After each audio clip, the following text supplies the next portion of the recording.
নমস্কার বন্ধুরা, নিশ্চয়ই তোমরা সবাই ভালো আছো।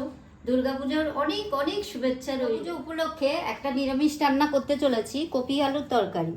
লাগছে এখানে আলুটা আমি ভেজে নিয়েছি, কপিটা ভেজে নিয়েছি, কাজু বাদাম কিশমিশ পোস্ত বেটে নিয়েছি, আদা বাটা, গোটা গরম মশলা, গোটা জিরে, লঙ্কার গুঁড়ো, কাশ্মীরি লঙ্কা, হলুদ, জিরে, নুন, চিনি, টক দই আর ঘি তো লাগছে, আর সাদা তেলে রান্নাটা হবে। দিলাম আদাটাও দিয়ে দিলাম, জিরের গুঁড়ো, লঙ্কার গুঁড়ো দিয়ে দিলাম, আর কালার হওয়ার জন্য একটু কাশ্মীরি লঙ্কার গুঁড়ো দিয়ে দিলাম, নুন দিয়ে দিলাম, একটু হলুদ দিয়ে দিলাম। হলুদ দিয়ে আমি ভেজে নিয়েছি, তাও একটু হলুদ দিয়ে দিলাম।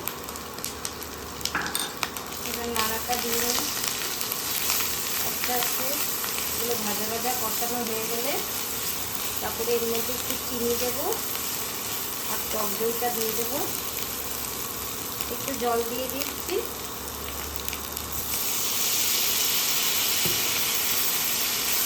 এবার ভাজা ভাজা হচ্ছে, কষানো হচ্ছে।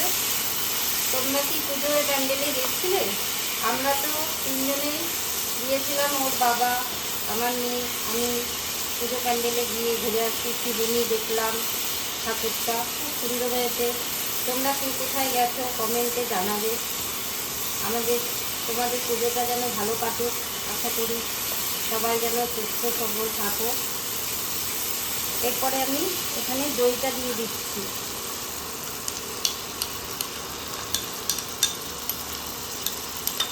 দইটা দিয়ে দিলাম।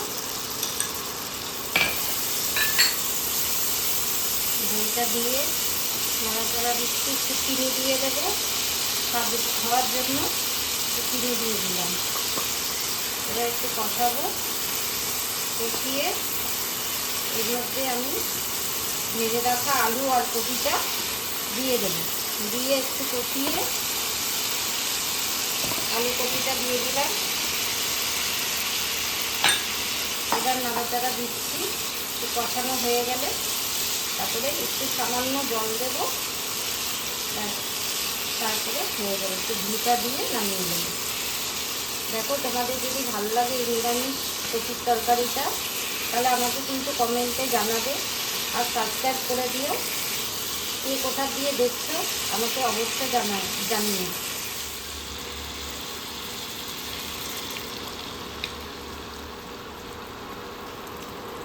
একটু জল দিয়ে নাড়াচাড়া দিচ্ছি। কপিটা তো ভাজাই আছে, আলুটাও ভাজা আছে। এটা মাখা মাখা হবে, আর এটা তাড়াতাড়ি খুব হয়ে যায়। দুর্গাপুজোর সময় নিরামিষ তো ঘরে ঘরেই অনেকেই রান্না করেই খাবে, তার জন্য এটা নিরামিষ রান্না আমি দেখালাম। সবাই এটা করে খেয়ে আমাকে কমেন্টে কিন্তু অবশ্যই জানিও কীরকম হয়েছে খেতে। আমার তো খুব ভালো লাগে, তাই আমি আজকে এই রেসিপিটা করে তোমাদের কাছে দেখালাম। মোটামুটি আমার রান্নাটা হয়ে গেছে, দেখুন প্রায় শুকিয়ে আসছে ঝোলটা। একটু গা মাখা মাখা হবে, তারপরে আমি একটু ঘি দিয়ে নামিয়ে দেবো, তাহলেই আমার হয়ে যাবে। এটা পরোটার সঙ্গে, রুটির সঙ্গে, ভাতের সঙ্গে, সব কিছুর সঙ্গেই খাওয়া যাবে। আপনারা দেখতে পাচ্ছেন এই কড়াইটা আমার দাদা বৌদি আমাকে গিফট করেছে। ওরা রান্না দেখে খুব ভালোবাসে, রান্না দেখতে আমি হয়তো নতুন বা কয়েকদিন হয় ধরে আমি রান্না করছি, ওরা তাই দেখে আমাকে খুব প্রশংসা করেছে, খুব ভালো হয়েছে রান্নাঘরে তুমি রান্না করছো। তাই আমাকে পুজোতে এটা বলতে, জামা কাপড় দিয়ে কী হবে, তোমার তো এটা কাজের জিনিস, এটা তোমার কাজে লাগবে। তাই আমার দাদা বৌদি আমাকে এটা গিফট করেছে, তাই দাদা বৌদিকে আমি জানাই থ্যাংক ইউ। এর মধ্যে নিরামিষ রান্না তো একটু ঘি দিলে খুব ভালো লাগবে, অল্প করে একটু ঘি দিয়ে দিলাম। এবার আমার রান্নাটা পুরোপুরি হয়ে আসছে। এবার আমি রান্নাটা নামিয়ে দেবো। নাড়াচাড়া দিয়ে রান্নাটা আমার কমপ্লিট এই কপি আলুর তরকারিটা হয়ে গেছে। ঢেলে দিলাম বাটির মধ্যে। তরকারিটা একদম রেডি। দেখো, তোমাদের রান্না করে দেখবে, তোমরা খেয়ে আমাকে কমেন্টে জানাবে আর সাবস্ক্রাইব করে দিও।